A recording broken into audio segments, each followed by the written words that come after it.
Okay, so today I'm going to be talking about horse racing and applying ethical theories of sport. So, the key question I thought of was, should humans have control over animals? I've heard many times in support of horse racing and horse ownership that they may be made to race, but they're cared and loved for by the owners. As long as they get food and shelter, then that's okay. To me, that sounds a lot like slavery in some respects. You could own a human and house it, keep it fit and well. That's to the benefit of the owner, or to do the work that he wants to do. So, to say just because they're cared for doesn't really cut it with me. It seems more along the lines of, well, I'm looking after it for my own benefit, not its own benefit. So effectively they're being used for the amusement of ourselves. Kant says, always treat others as ends and not means. This means that we should respect people by not using them in ways that they wouldn't consent to. We should respect people because they are autonomous. That means that they have the freedom that human beings have to pursue their own ends. Kant believes that autonomy is extremely valuable, but in order to have autonomy, Kant says you must have free will. So to have free will, it requires the subject to have consciousness, and so for that, the capacity to have guided reason and not act on instinct alone. So, according to Kant, animals don't have free will, thus they don't have consciousness. So, the categorical imperative he laid out does not apply to animals. So, the answer is, the question of that then is, how has consciousness been defined? Well, I've just been through that, but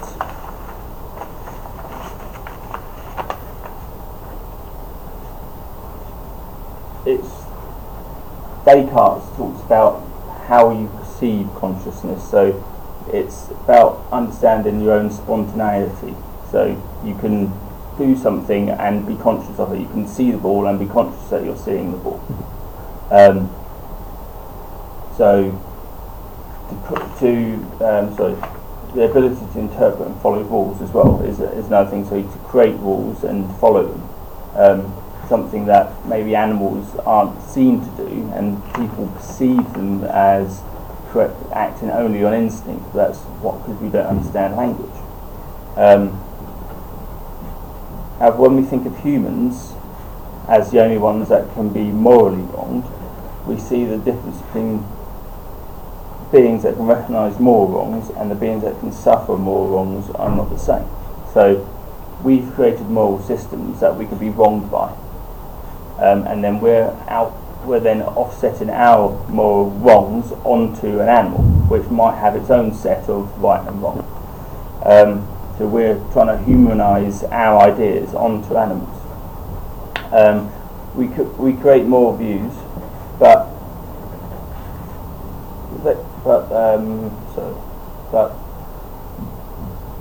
I've just got it down.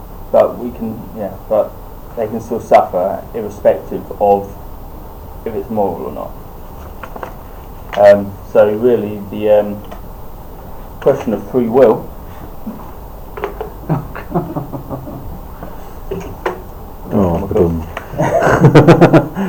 just got that. It's a poor pun. There's treating animals kindly is not directly why we do it.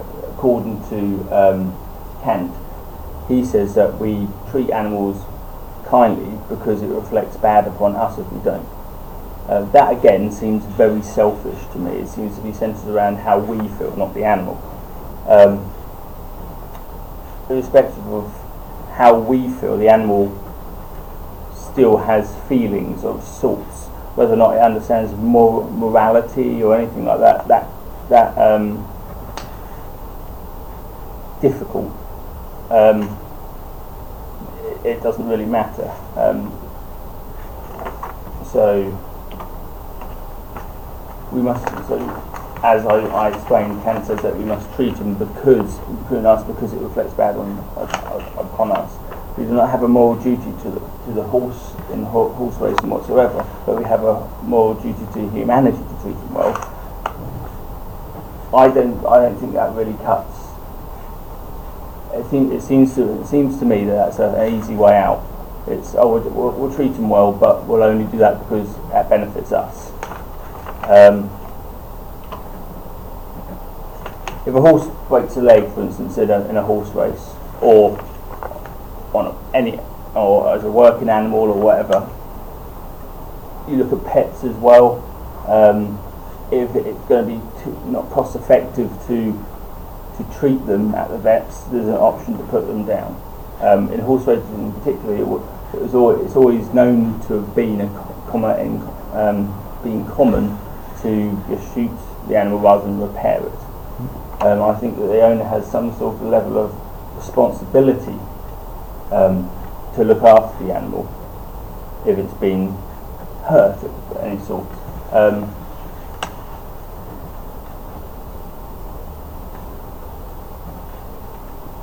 So this looks to me, it goes against what Kant says earlier of using something as a means to an end. We're definitely using horses as a means to an end.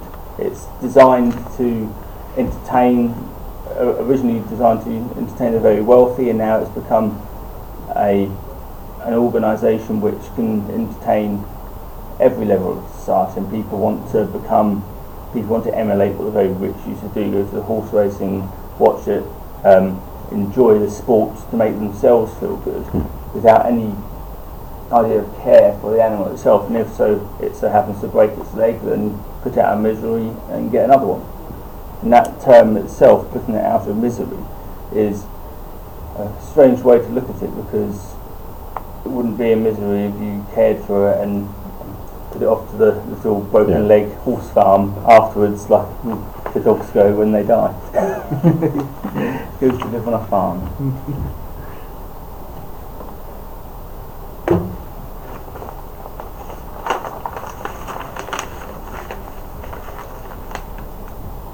So Bentham's question then is around whether they can suffer or not.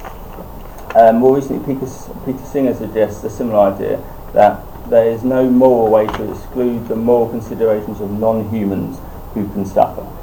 That any being that has an interest in not suffering deserves that, to have that interest taken into account.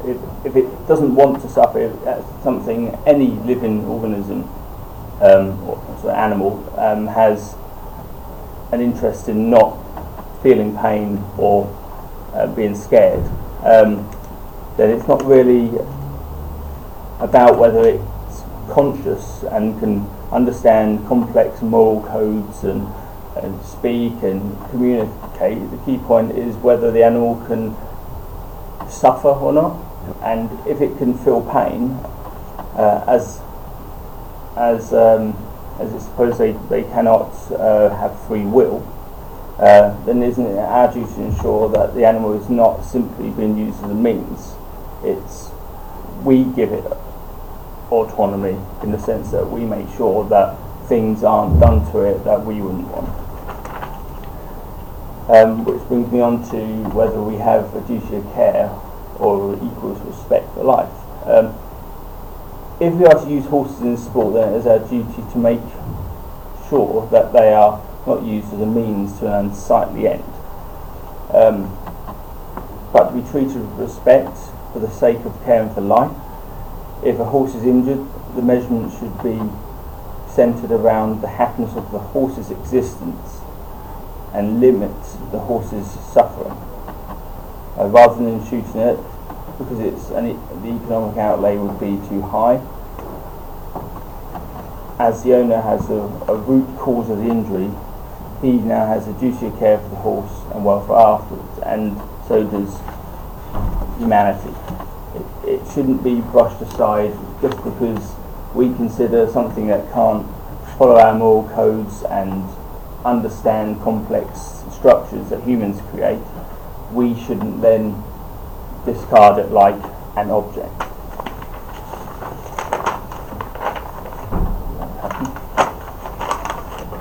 So, finally,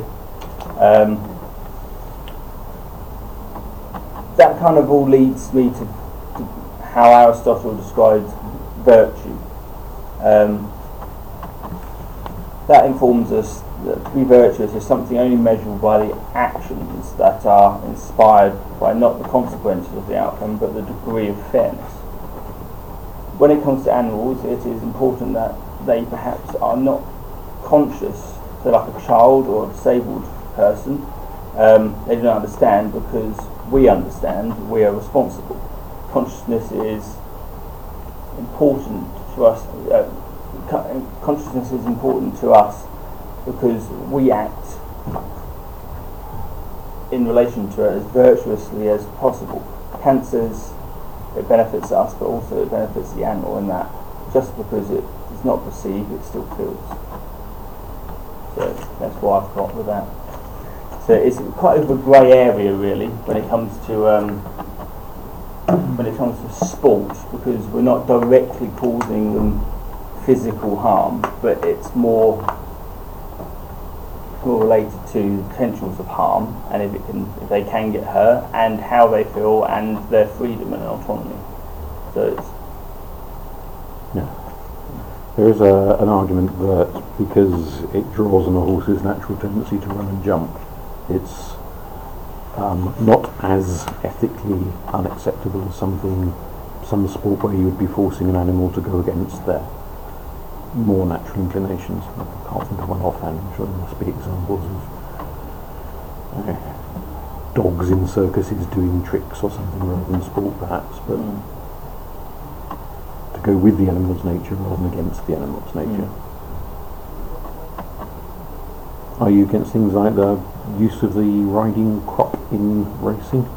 The riding crop to sort of whip the horses to run faster. Yeah, that's causing. They only do that really to either encourage them to keep in a straight line or to keep them going as fast as possible. You're then physically hurting them. I don't like horse racing whatsoever, really. I don't like the idea of an animal being used for our own enjoyment. And like you said, it draws on their actual want to run, but someone said they're running because they're scared. Maybe you don't know. Do you? It's how you can't measure how frightened they are. And of course, then you've always got that option of if it does get hurt, then no one really cares about it whatsoever. So that potential happens quite often. And even if they fall over and don't break something, they're still frightened and in a position where they can't make their own decisions. Yeah. Can you argue that there's a dual relationship going on? So the alternative, if you don't keep horses for a purpose, like whether that's for transport or for racing or whatever, they're kept quite luxuriously while they're there, and they're fed a good diet that makes them strong and able to run fast. And they've got stable hands that brush them and all sorts of stuff. The alternative is that they're wild. If you're going to have horses in this country or wherever, and is that a better existence for them or not? Because presumably that could be dangerous. So is it? Could it be seen that it's a beneficial arrangement for the horse? Maybe. We've put them in that position to start with, haven't we? Keeping them, like I touched on, keeping them all in luxurious apartments and stuff with a spa down the road and whatever, and lack of flies and whatever. It does sound exactly like we used to inflict upon the slaves. The better you kept your slave, the better they work, and that reflects female slaves in America, that they actually kept them almost as well as white people, because if they were to bear a child, then they wanted that child to be born healthy so they could put that into slavery as well. So for that short time, they're kept really well, but for the ends of the owner. Sorry, it's probably is it the racing that's the difference? So I was just thinking then when you were talking about that, you could look at horses like we look at dogs, and you can have a pet horse, but the racing is the thing that sets it apart, that makes it, it's the purpose at the end, is it? Yeah, for me that's what makes it worse. Having pets is a whole other argument, isn't it? Because I think now we've made a lot of animals kind of more dependent on us through breeding and stuff. They have got a lot of instincts within them, but dogs especially. I don't think you could have a wild pug, or even worse, like a wild Shar-Pei or whatever like that. They're not built for that environment, are they? No. They would be national cyclists everywhere, wouldn't they? But I suppose if we was to outrule ownership of horses for racing, the decline in numbers would be quite obvious because they wouldn't be breeding so many.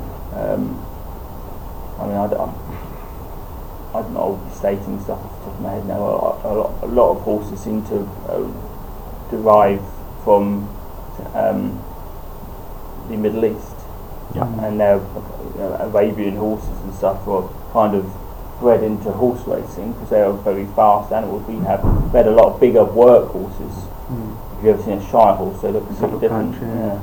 So, I don't know if you wouldn't make them wild, but you'd make their life easier to start with. But it's like with anything, isn't it? You've got to have a level of care, and at the moment, I think horse racing is just there for our enjoyment, not their enjoyment.